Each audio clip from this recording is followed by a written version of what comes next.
Hey. And for the first time, even though this was his idea to begin with, is Ollie J. Say hello. Hey, how you doing? And while the last two podcasts we did were pretty much Silent Hill based, this time we thought we'd talk about, I know it's a bit late, but I thought, fuck it. It's February, it's Valentine's Day soon, why not talk about our favourite games of last year? Because I'm the only one in a relationship, and isn't that just sad? I'm okay being alone.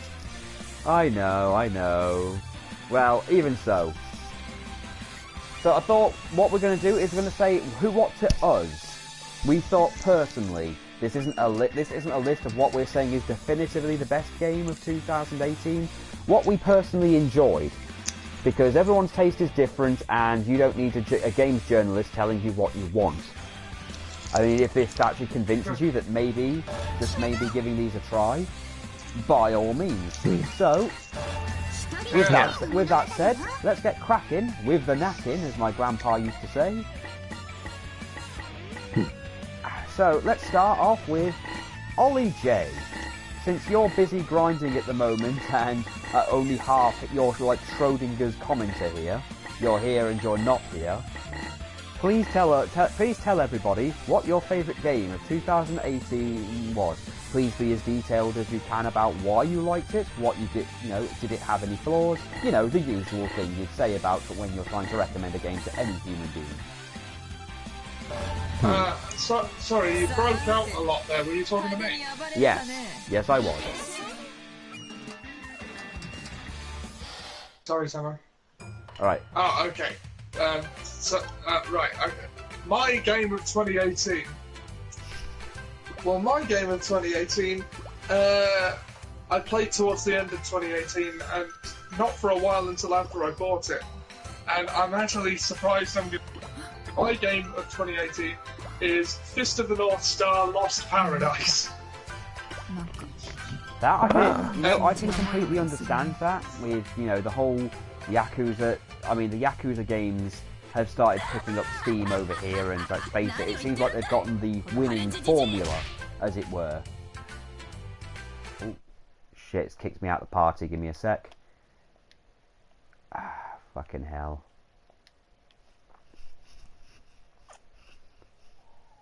Sorry, kicked me out of the party. Sorry about that. Okay, right. Okay, I think I can hear you now. Okay, sorry. It kicks me out of the party, right. so... Anyway. Yeah. Sorry about that, listeners. My game of the year is Fist of the North Star Lost Paradise because, well, it is Yakuza, but in Fist of the North Star, and that's about as natural a combination as you... Oh, for God's sake, it's doing it again. For God's sake.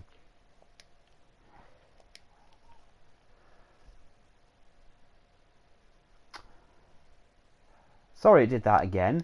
I was going to say that, you know how they always have that one common theme that games can't, follow for a while? One of the popular ones at least.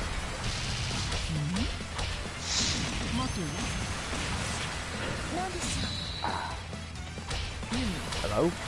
Guys? Hello? Oh, yeah, sorry, I was going to say, the thing I can agree with you on the whole Yakuza formula. It's kind of like, whenever they make a brand new game and it has that winning formula and then everyone else copies it for a while. Yeah. The reason I'm having this as my game of the year is it's the only game that I actually tried to 100%, and I nearly did all the sub-story.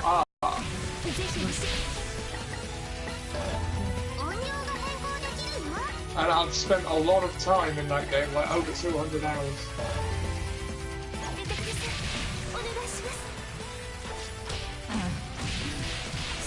That's completely understandable. Yeah. And, well, there are so many extras that look like Malcolm McDowell, and we like to have fun with those. Oh, yeah. Oh, God, yeah.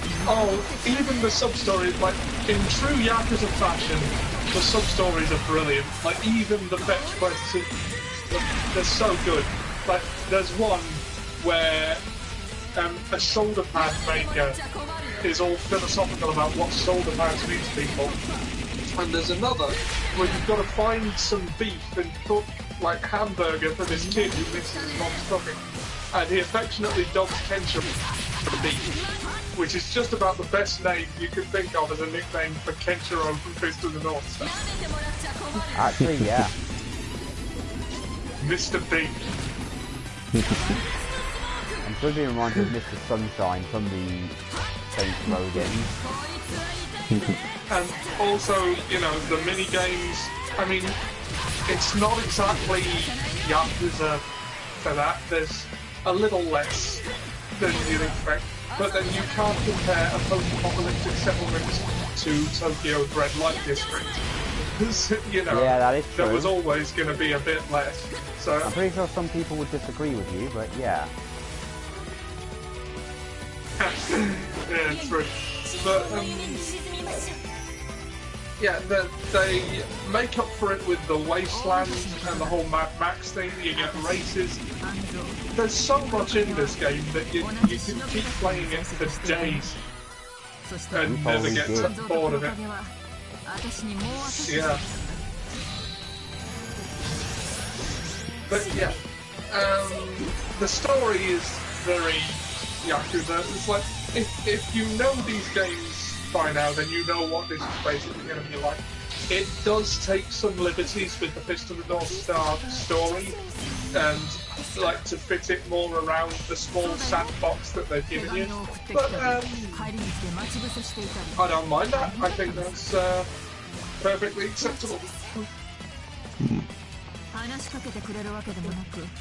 So yeah, that was my game of the year. What about a guilty pleasure? Was there a game that maybe didn't get reviewed well or people didn't see but you enjoyed? Oh yeah, yeah. And it was for this reason I asked if remasters count. Go on. I think I know what it's going to be, but go on. Of course you know what it's going to be. It's the Shenmue re-releases. Well, yeah, why would it be anything else? I'll be the first to say it. Shenmue has aged poorly. Are you But both I loved watching it this? when I Are you first both played it watching as the a show kid. right now? Are you both watching at this point? Yeah. I'm just saying what... I'm not. Okay, someone else is watching. I'm just saying you best watch just in case you get kicked out again, just so you know if that happens. Yeah, I'm Yeah. watching it, but no comment. Good, good. That just goes to say everything, doesn't it? Yeah. And you see why Sony Are you- suddenly want to censor this shit. Are you actually broadcasting? I am. Because it doesn't say what broadcast on the thing. Oh, well. Anyway, yeah, the Shenmue re-releases. I will be the first to admit how poorly Shenmue has aged, but I loved it when I was a kid, and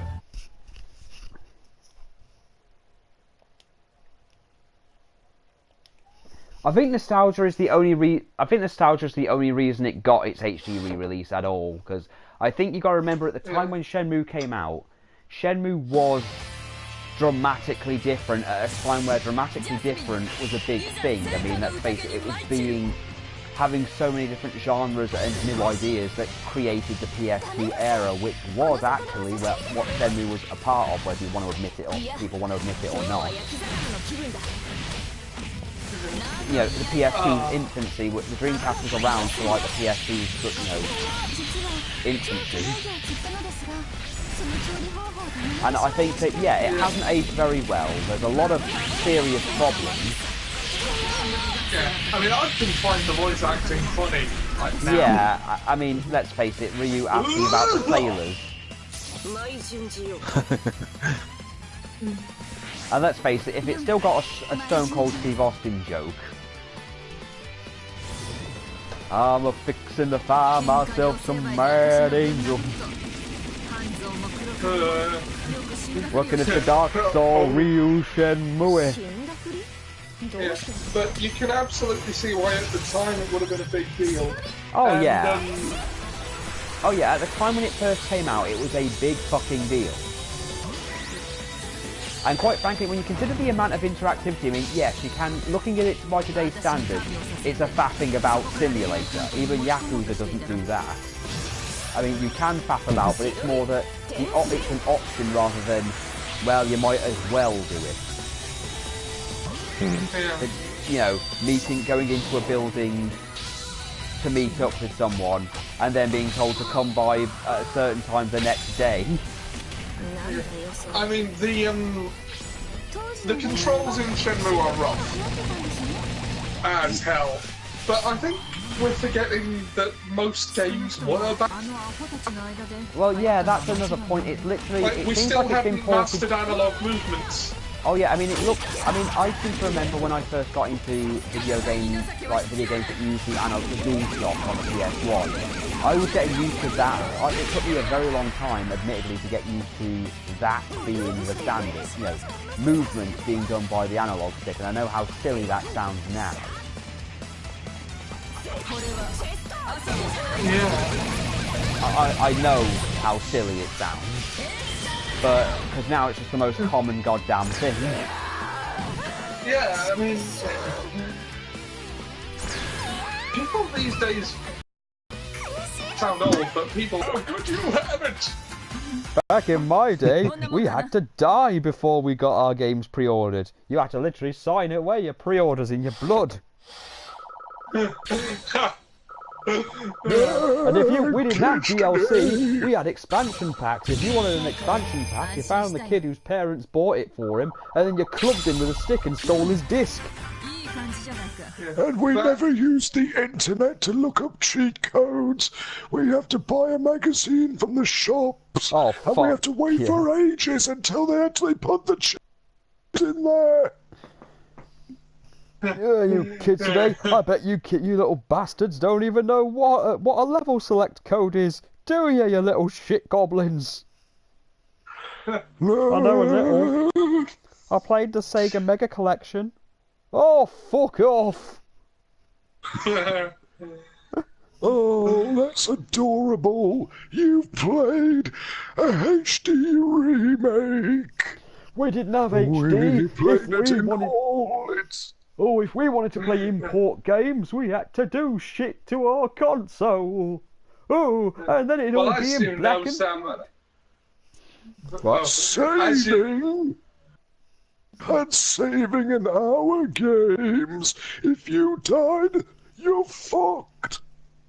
We had to memorize the passwords for where we were. Oh, you got passwords. If I died in a game, my dad came in with a sledgehammer and went, right, you're fucking dead then, aren't you? And he smashed the thing with a sledgehammer. And if you died, you had to buy then that meant you had to buy a new console. We were living off chippies for so long after that. No one could afford groceries. Okay, but... And you were only 15. Okay, so that was your guilty pleasure, and quite frankly, I can understand why that would be a guilty pleasure. I got every bit as much pleasure out of it playing it last year as I did playing it back in 2000 and whatever it was. Though I don't understand why you have to feel so guilty about it. I don't, but I can understand, but other people might. Okay, I feel no guilt whatsoever. Okay, well, if we're going to go on and talk, since we're now getting on to this fun little area, let's go, Ian. What about you, your game of 2018? Well, my game of 2018, well, it was a toss-up between two, so I had to choose between the two.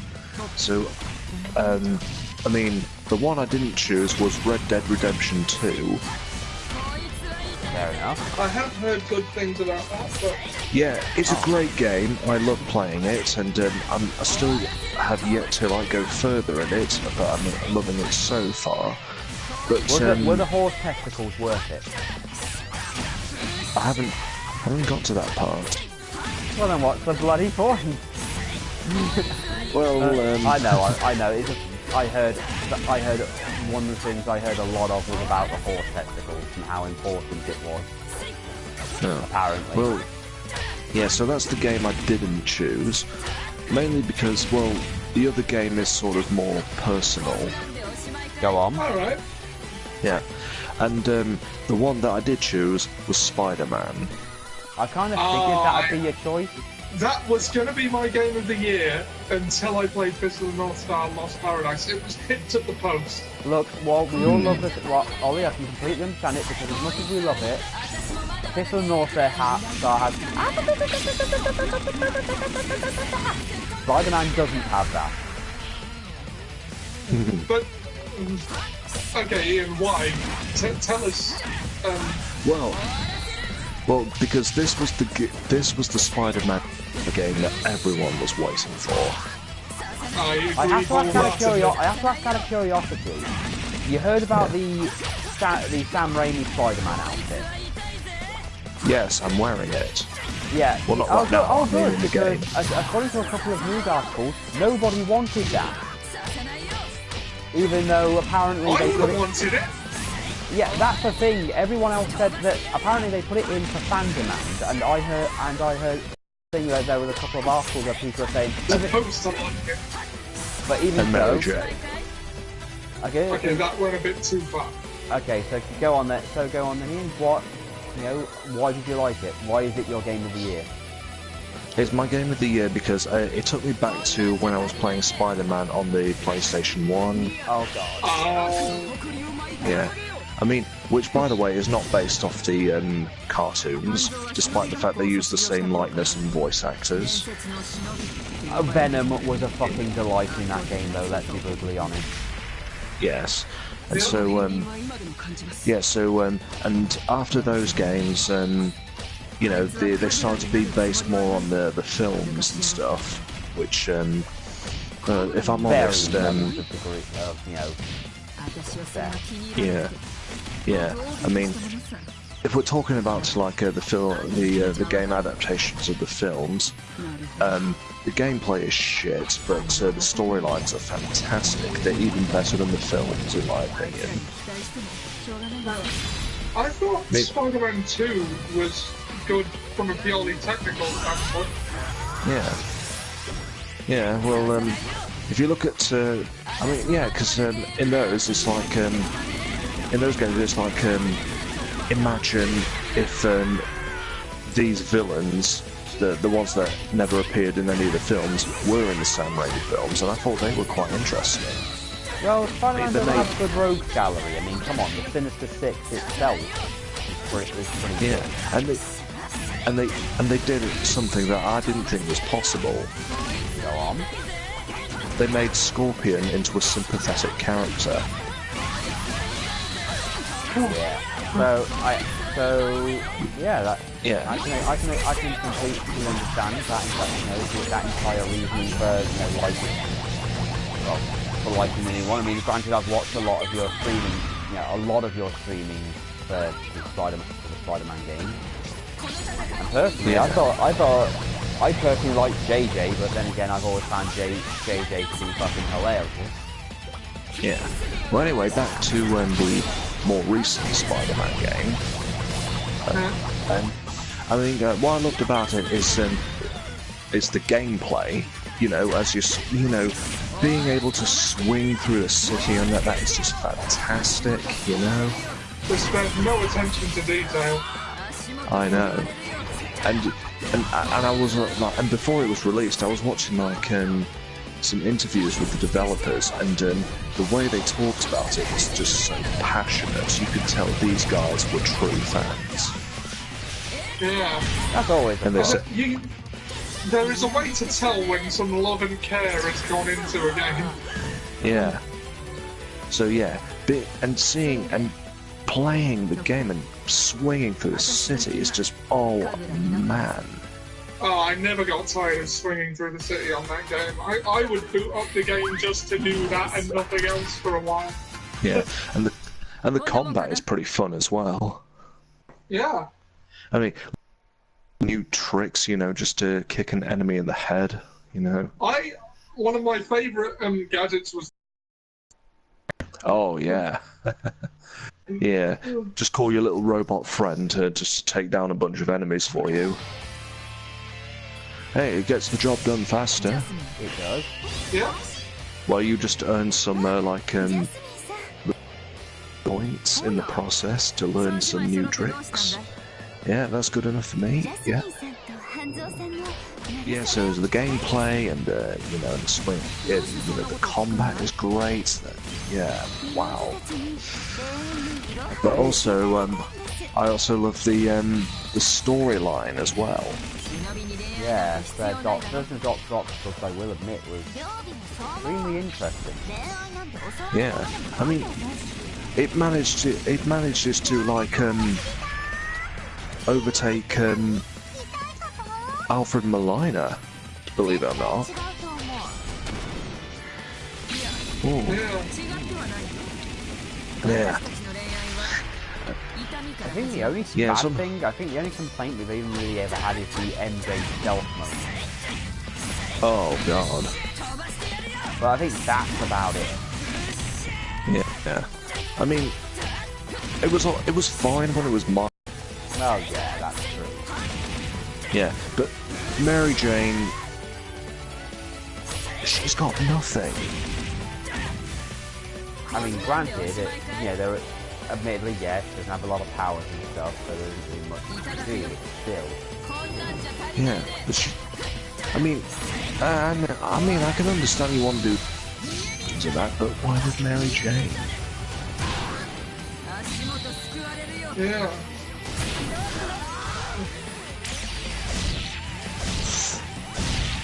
Yeah, I mean, I can't complain too hard. I'm sure they knew what they were doing. Yep. Yeah. So so far the DLC is good. I mean, I've still got to do another stream to continue it. Well, that's worth it. Yeah. I mean, because the last DLC that they made was called Silver Lining, where we see more of Silver Sable. And she's a great character.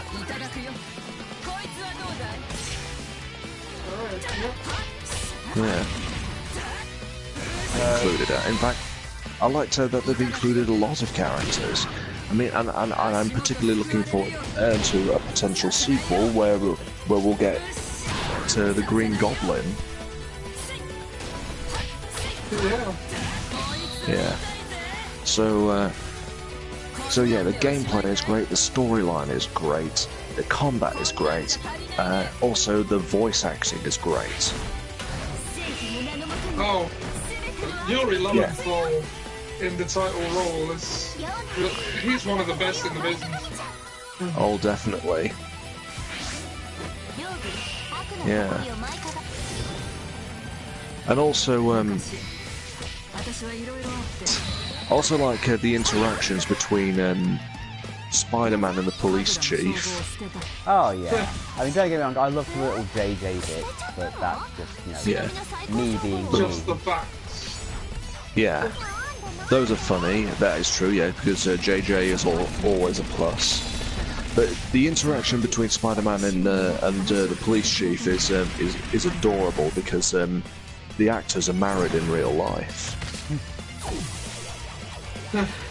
I can just is that Spider-Man and Yuri? Yeah. Hey, it's Yuri talking to Yuri.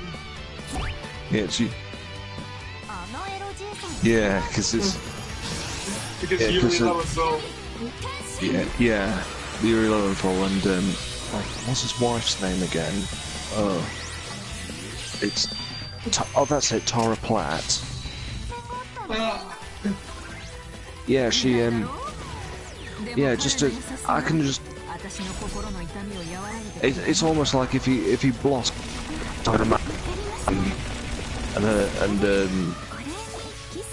and the police chief, and you could just hear like husband and wife having this hilarious banter. And also, if you cut out the gameplay and just show the cutscenes, the resultant movie would be leaps and bounds ahead of like half of the Spider-Man movie. Oh yeah. Yeah. Also, I love another thing I love are the costumes, of course. Well, the costumes, so many of them, and the fact that they actually did, they actually did stuff. Yeah. But although I wish we got the Stan Raimi suit earlier. Yeah. Otherwise, that would have been my permanent costume. Maybe it's iconic. Yeah. Real iconic. Not Ubisoft Yeah. iconic. Yeah. Yeah, but I am. But if you in the last stream, you'll notice that I was wearing it. I think, yeah, I just didn't realise it was DLC or anything. Yeah, it was like a. Well, I didn't download it. They just put it in the game for free. Nice.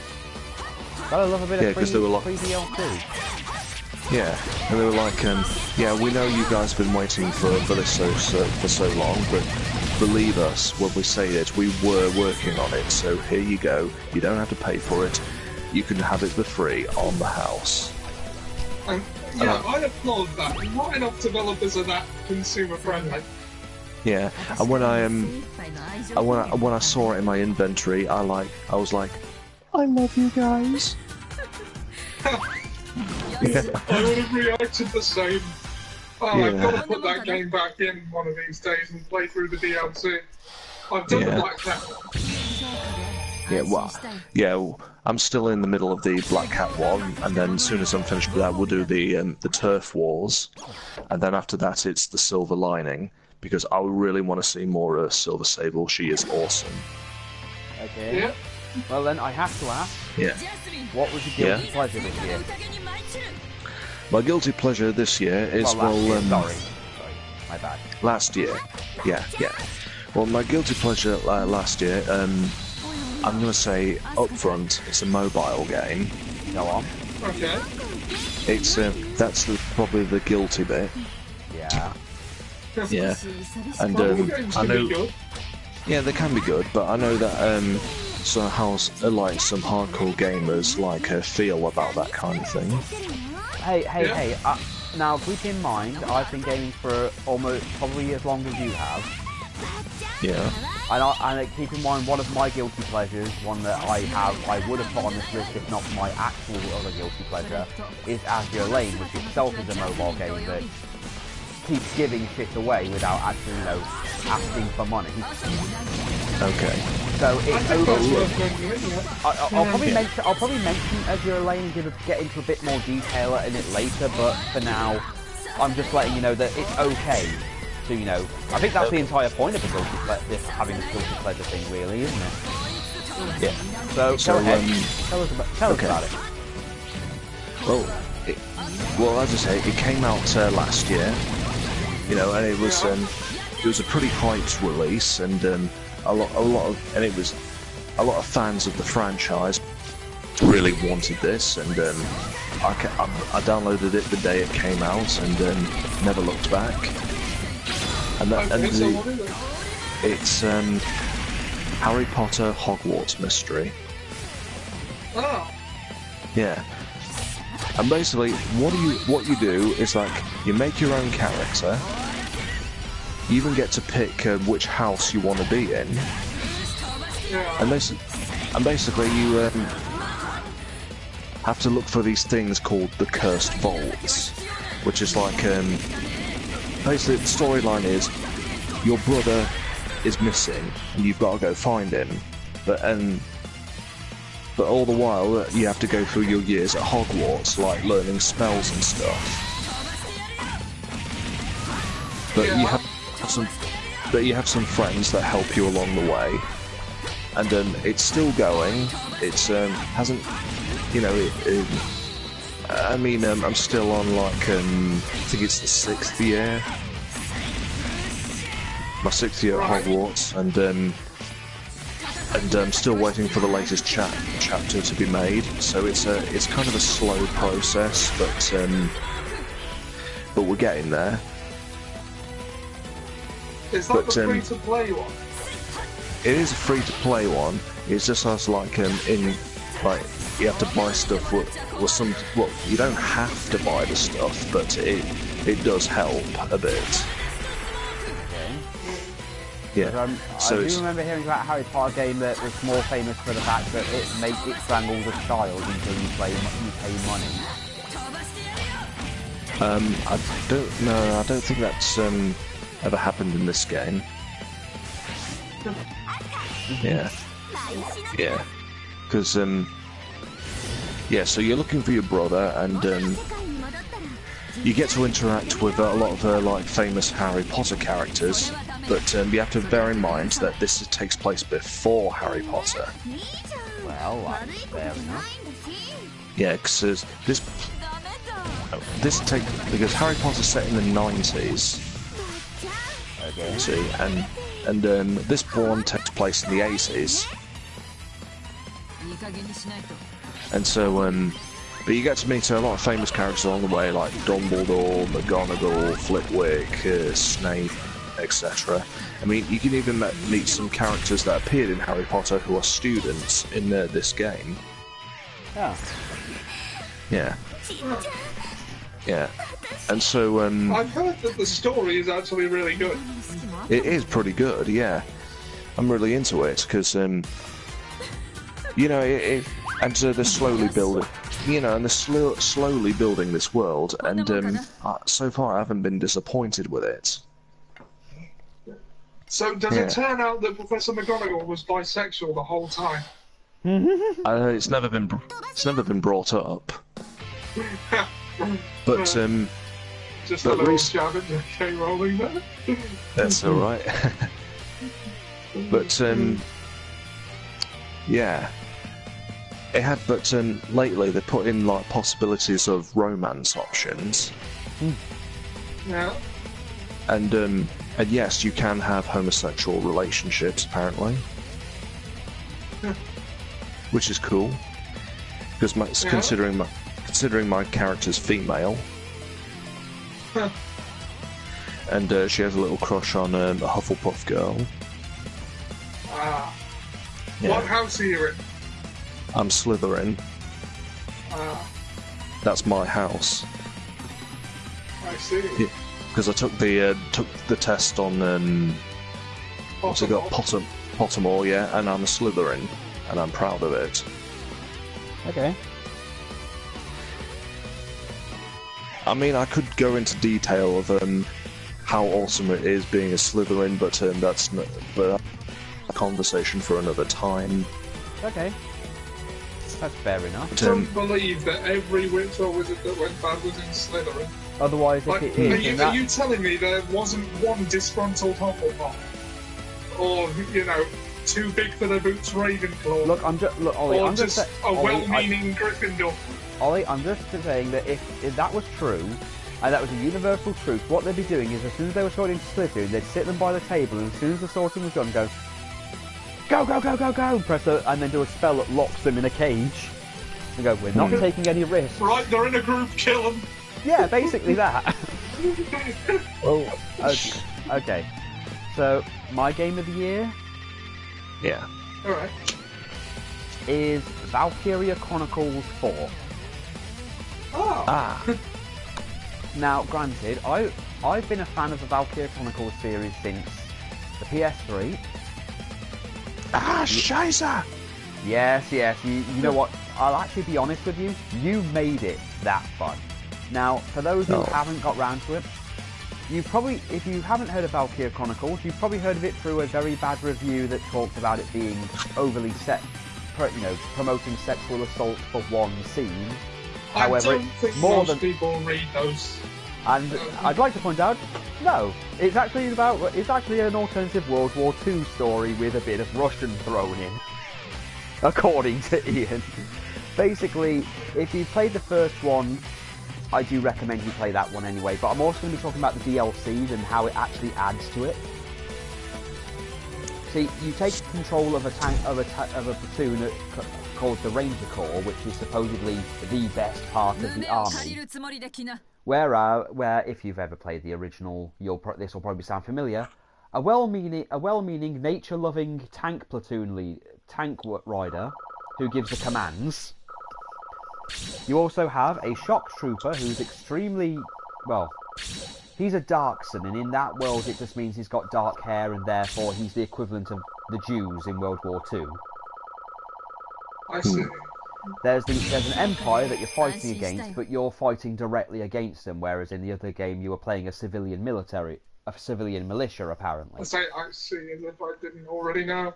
Yeah, I know. You also have, but your team actually has a really. This game also adds one thing that the other game didn't have: the Grenadier class, which is actually very useful for getting rid of tanks. Very useful.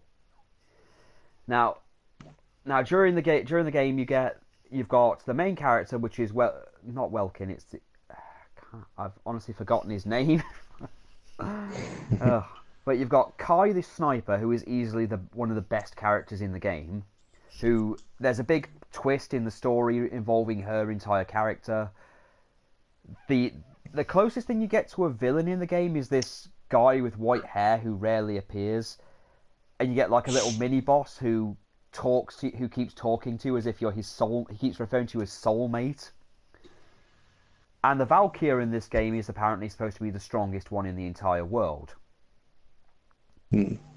She was a nightmare to defeat, believe me.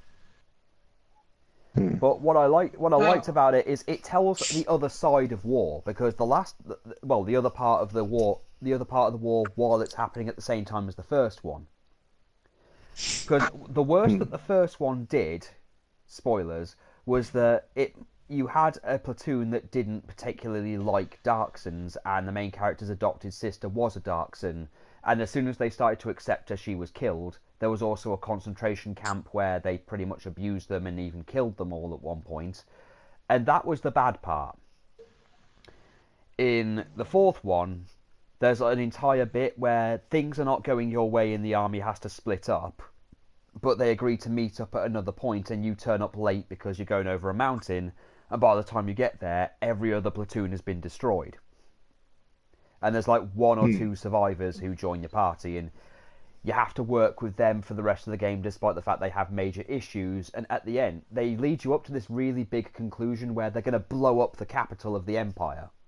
It's basically a kamikaze mission. And when you get there, funnily enough, as soon as you get to that one little bit, the war ends. As soon as you're about to press the button. You literally get a thing saying, the Empire has called a ceasefire, it's over, which means that the first game has ended.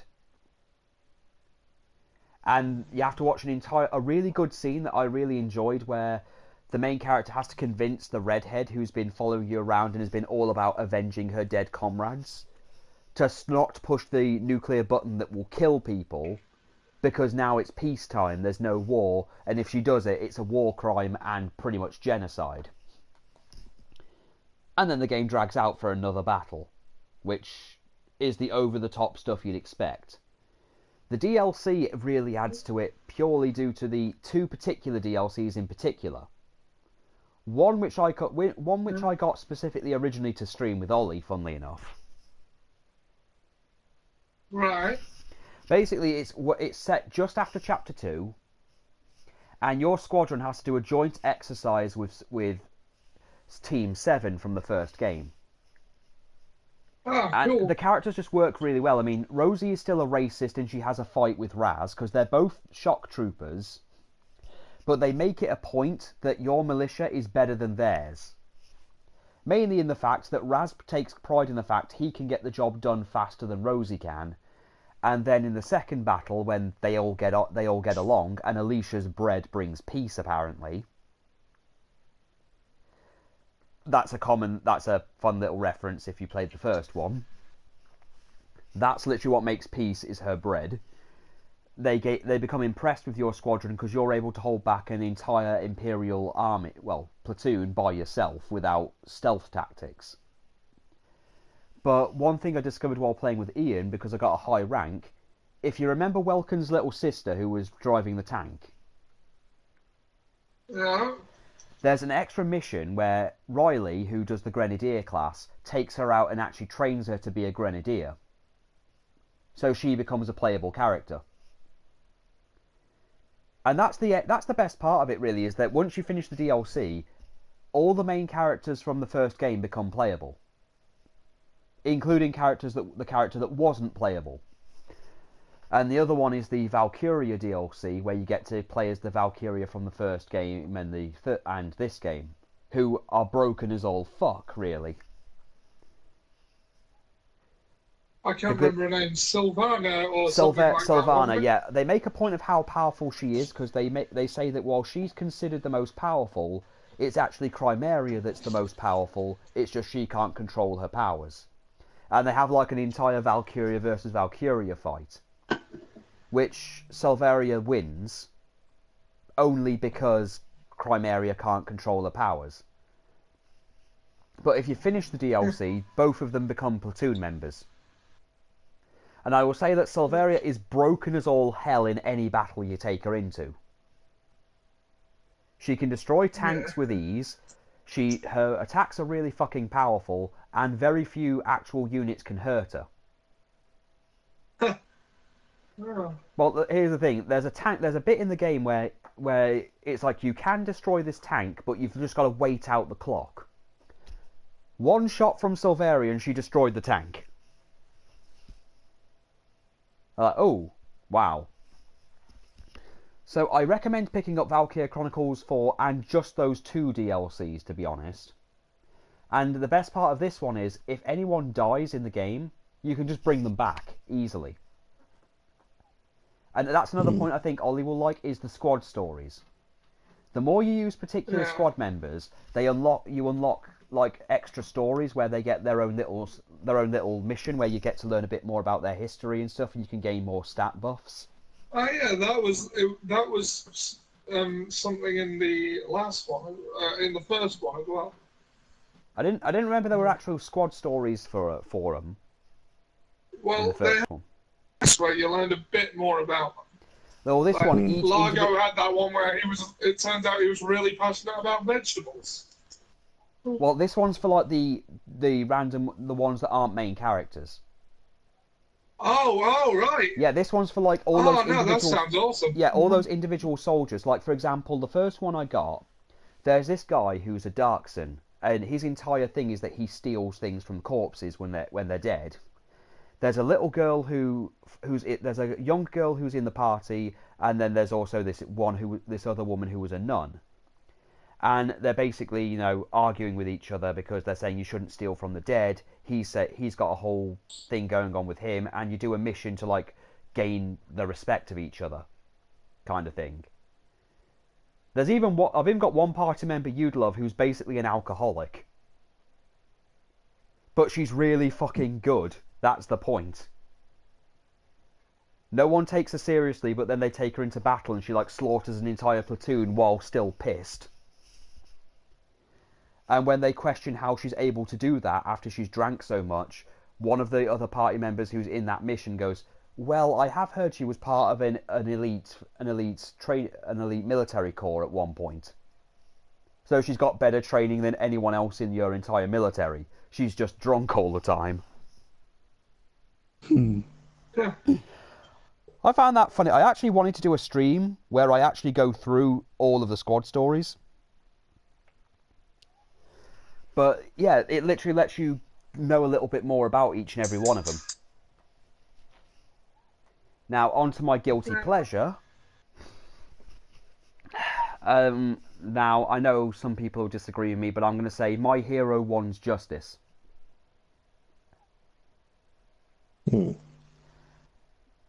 Granted, I'm a big fan of the My Hero Academia series, and the game is limited, especially by video game standards. Anime game standards. Now, it's not as developed as Budokai 3. It's not got a roster like Budokai 2. It doesn't even have an English dub, and its story mode is very short, and doesn't use proper cutscenes. And its playstyle is very, very, very limited. However, for what it is, for a first attempt at something that is still in its infancy, I think it's pretty good. Yes, it's limited, but then again, so was Dragon Ball Z Budokai, and that wasn't even the first Dragon Ball game. Yeah.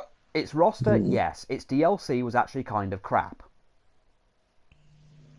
And a lot of characters were missing. I think you get half of Class 1A.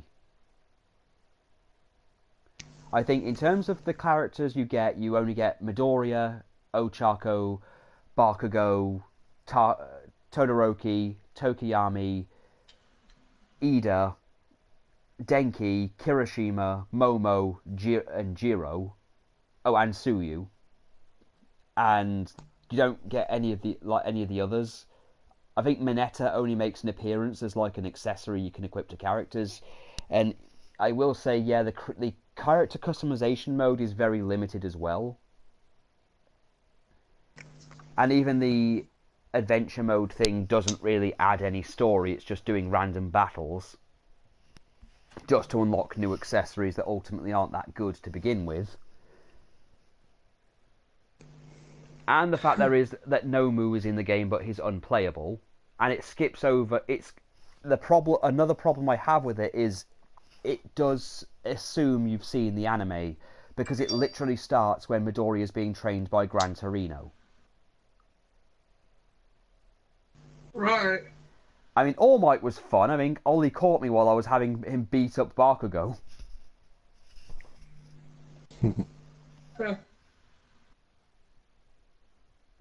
Oh, it was still pretty damn good. The thing is, though, I enjoy it for what it is. It is limited. Its fighting system is not complicated. But it's fun. And I personally just take fun over complex and, complex and variety if necessary. I mean, yeah, it's not worth its £40 price tag it had at launch. But I think for a first start, and the fact that really when you think it's Namco Bandai, the people who made Dragon Ball games to begin with, that have made it, I think that if we do get another one, it will be a hell of a lot better. So for a starting point, judging it purely, I consider at the time, My Hero Academia does not have has a big roster if you've read the manga, but if you've watched the anime, there isn't that big of a roster, and a lot of characters haven't developed their fighting abilities yet. I mean, for all we know, if they make a One's Justice 2, we might actually get all of Class 1A and even some Class 1B. And I'd welcome that. So, yeah, that's my guilty pleasure. My only other guilty pleasure was the aforementioned Azure Lane. Which I guess, since we've got time, I guess I could explain that to people. Yeah. Basically, Azure Lane is a free-to-play mobile game available on Android and I think iOS, and it is on iOS. It's made by a Chinese company, and if you're familiar with the waifu collecting gacha games, you're both familiar with gacha games. Yeah. Yeah. Basically, it's a gacha game, but what they've done is they've gotten ships, like actual ships, and made them into like waifus. Now, the way it works is that you basically play through the game, and you can, by playing certain levels, you can unlock new characters, you can unlock new ships. You can pay to get resources and stuff, but the thing is, it gives you resources so dramatically, there's never really any need to use real money. There is a third currency which you'd call the premium currency, which I guess, is the gem thing, which we're all familiar with how that works. Usually you've got your energy, you've got your useless gold currency, and then you've got your premium currency. But the premium currency doesn't really buy you anything, to be honest. Not anything worthwhile. Maybe costumes and stuff, but nothing major. But one thing I liked about the game is that you get a formation. You can make a formation of 6. Each ship has a different place. Like you've got battleships, you've got your vanguard and everything else. So certain ships, you can't just have every character everywhere. They just have to be in certain positions. But if you get doubles, they're not like a waste like in every other gacha game where it's like, oh, sorry, you played this game, you've got this one character and you've got another one. Guess, it's not, sorry, it's just a waste now. You can recycle them to get other resources, which it does give you quite a bit for them. Or you can use them to power up other ships.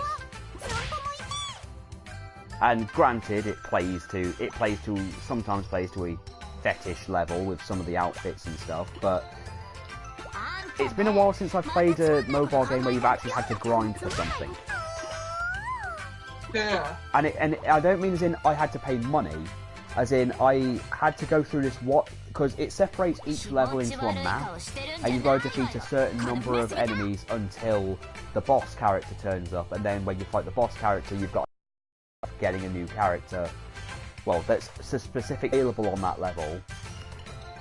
But for this one thing which the fans have called the Fox Mine, because they're Kitsune characters and their abilities are very, very good for late game play. But one thing I think that should be made a point is how the creators treat the fans. Usually when you have a mobile creator, they see the fans as cash cows. And they don't give you anything unless you're going to, unless you've just stopped playing and there's there's people just not playing anymore. The way this one works is if there's an error, like there's a glitch, like the characters aren't programmed properly or the game isn't working for a certain period of time or stuff like that, they just give tons of resources and free stuff. Yeah, they're just like... Well, that's true. And even for things you haven't done, like at one point, there was a thing where there was this really, really, really expensive outfit in the game for one of the characters. I think it's for the USS Enterprise ship. And it cost a stupid amount of the premium currency. That was apparently a programming error, which they corrected, and they refunded everyone who bought its gems. Not only that, they refunded it the same amount of gems to anyone who didn't buy it. Right. They were like, yeah, and it wasn't even on the Android, which is what I play on. It was on only on the iOS version, because they had an issue with one of the versions. They made compensation for everybody who wasn't part of it. That is commendable. It is. I mean, I can count on one hand the amount of game developers or publishers I would trust to do something like that. Well, the thing is, they also hold their own fan expos and everything, even though it's a mobile game, where they're fully aware of their popularity and everything. They put a lot of work into each ship.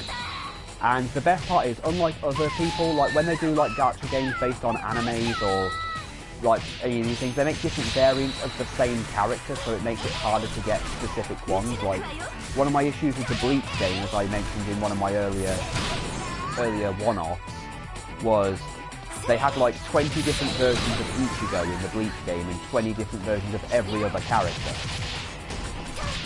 Like, oh, here's Halloween him, here's New Year, here's him at this point in the story, and here's others. It's like it's the same character though.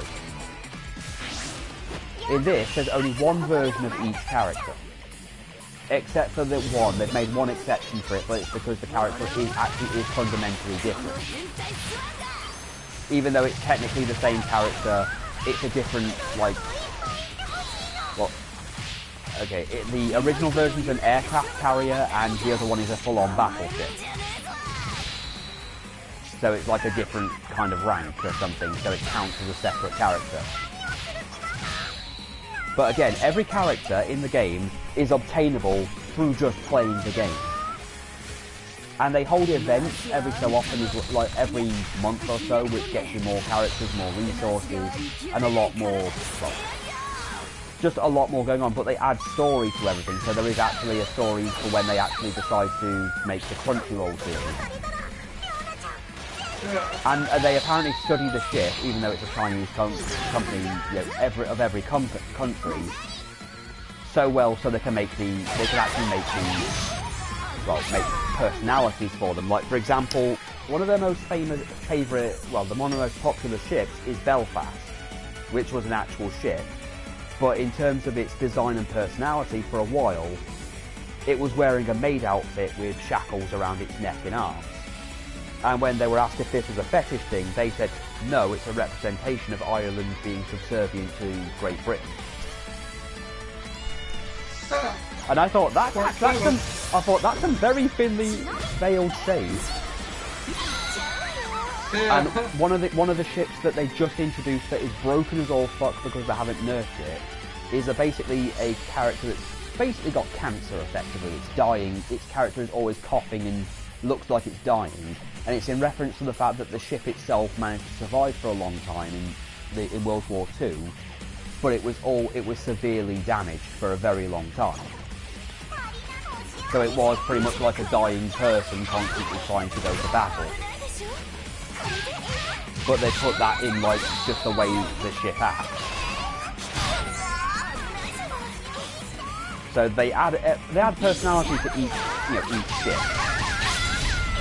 So I thought it was kind of cool, considering it's its own original concept. It's not one of those, it's copying from an anime. So yeah, that's my other guilty pleasure. We've got time. We haven't even reached the hour mark, so I'm going to ask Ollie, 2019, just started. Have you played anything that's come out this year that you actually really like? Well, I think the only thing I have played that's come out this year is Kingdom Hearts 3, and you know what? It's fresh. Yeah. It's fresh. Go right ahead and say what you think. Since you finished it today, I think it's perfect to talk about it. Go ahead. Okay. Well, I like it. It's very good. It's not my favourite Kingdom Hearts game, though. But I mean, it's a very good game. It's very polished. It looks really nice. But I do kind of feel like they've sacrificed substance for style here. Because there's a lot of cutscenes and it's all very well rendered and the graphics are amazing. You could beat the last boss at level 38. I was at level 38 when I ground up to level 55 when I got there. But there's less worlds, there's no Final Fantasy characters. One of the few that was there more for them than for the Disney characters, so obviously I find that odd. But, okay, it's an incredible game. I'm playing it right now. But, it just seems like there's less in the way of content. Like, no Sephiroth fight. Again, characters at all. I'm pretty sure there are less worlds, even though they take longer to do, so I suppose that compensates for that. And a lot more of it is cutscenes than you might be used to. So, I mean, it's still a really good game, and definitely worth what you pay for it. And if there's DLC, I'm gonna get it. And I'm sure there is going to be DLC because it's 2019. That's an old current year argument.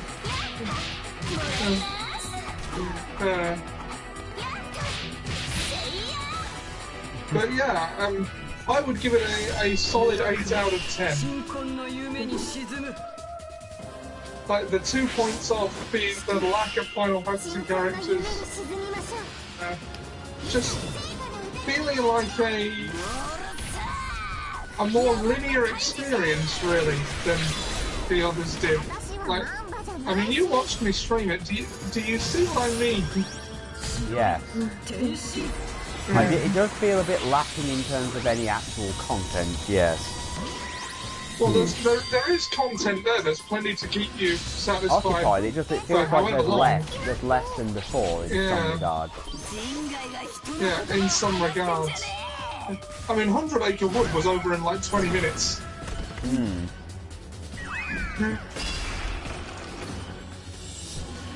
Wow, that's just... wow. I mean, and I sound entitled because I wanted more out of a game than there is. Ollie, I'll remind you how fucking long this game has been in development. Ollie, don't feel bad because the gaming journalists suddenly decided that everyone's entitled to being critical of anything. It is perfectly fine to find flaws in anything. I'll remind you that this has been in development since like 2005. Yeah, there is that. The thing is, you're not entitled just for expecting a bit more after a few years.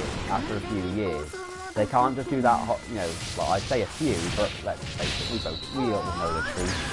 This thing's been in development for a long ass time. We've been waiting for it since I was living in England when this thing was being announced.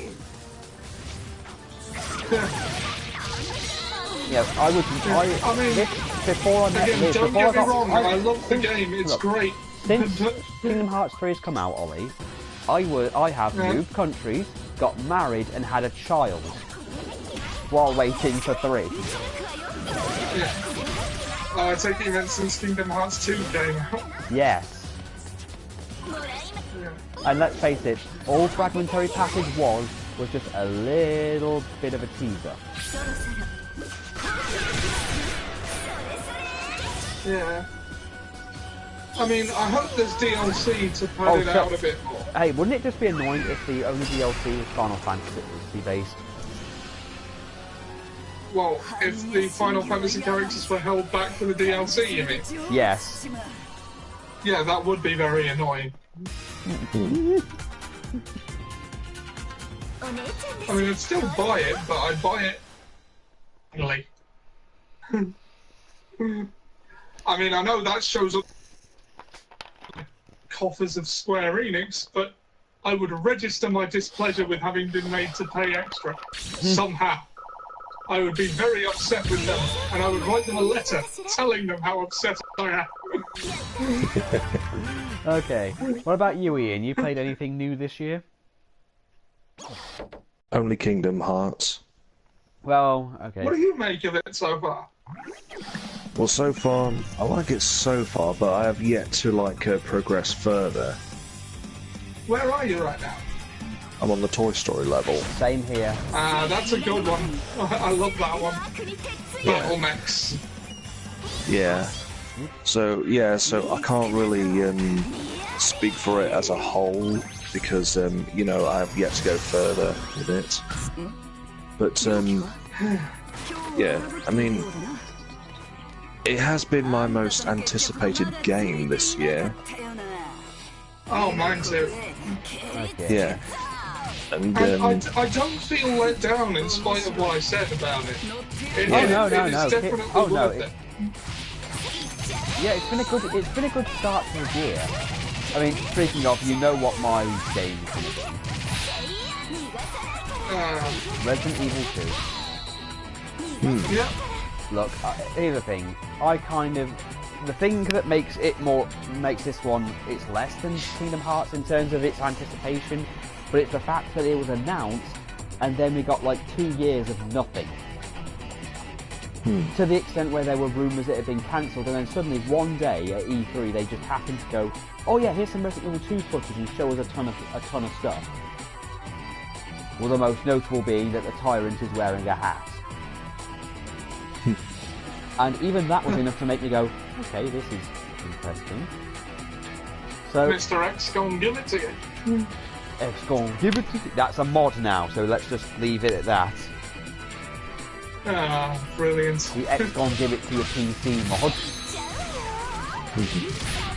But let's see, my thoughts on it. I have, unlike some people who reviewed it, I did actually play the original PS2 one when it first came out and collectively shit myself while playing it. Because again, I was a child and the lifters were fucking freaky to me. But the thing is, you can get...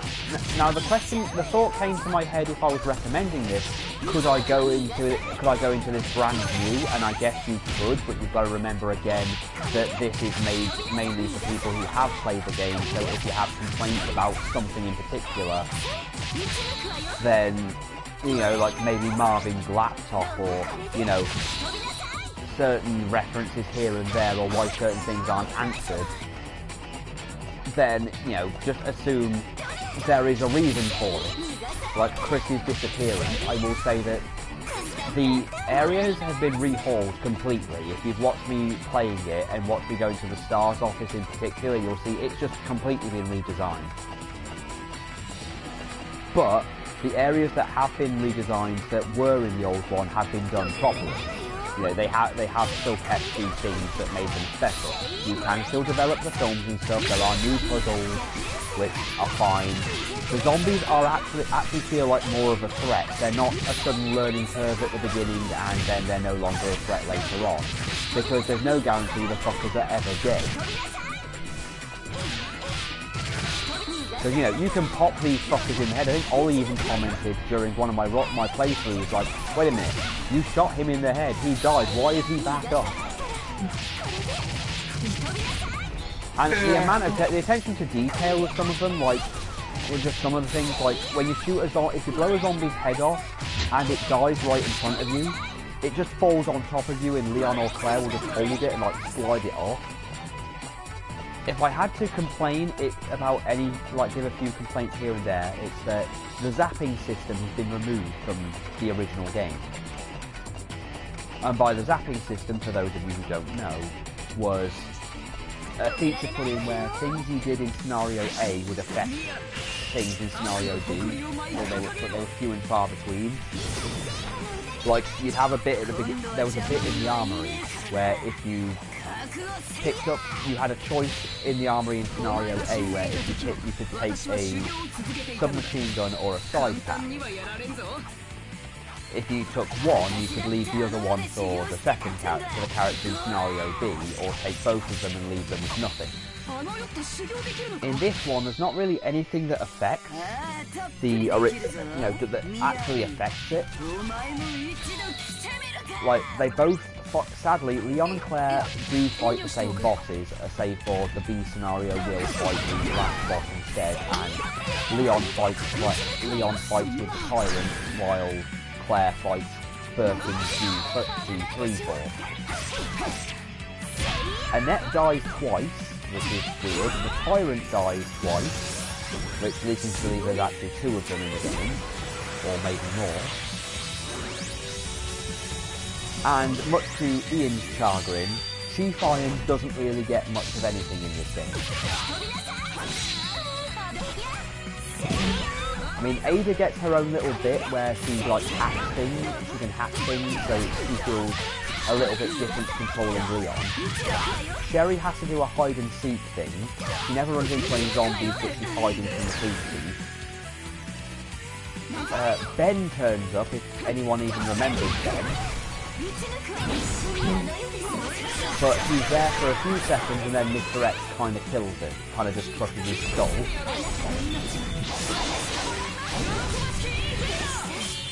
But overall, the fact there was loads of new weapons, the fact that I was actually terrified in some things, I was dreading Mr. X because he's been redone Nemesis style. Like, you are not safe, you are never safe you're never safe because he can just follow you almost everywhere. There's like only a select few rooms you cannot go through. If you fire your gun after he's been introduced, he will find you and he can make puzzles very difficult. Well, it's hard to do a puzzle when a man in a fedora is trying to get your attention. Yeah. Do you have a moment to talk about Zombie Jesus? Yeah, and the fact is that the boarding up the windows really helps. The way they've redone Marvin, I really liked. He feels a lot more tragic this time. I did like that, and the fact that Claire does feel different playing as Claire than it does Leon, because you cannot access all of the police station as Claire. So much so that there are actually keys there's one key that only Leon gets and only one that Claire gets. Oh, and Mr. X is in both scenarios, which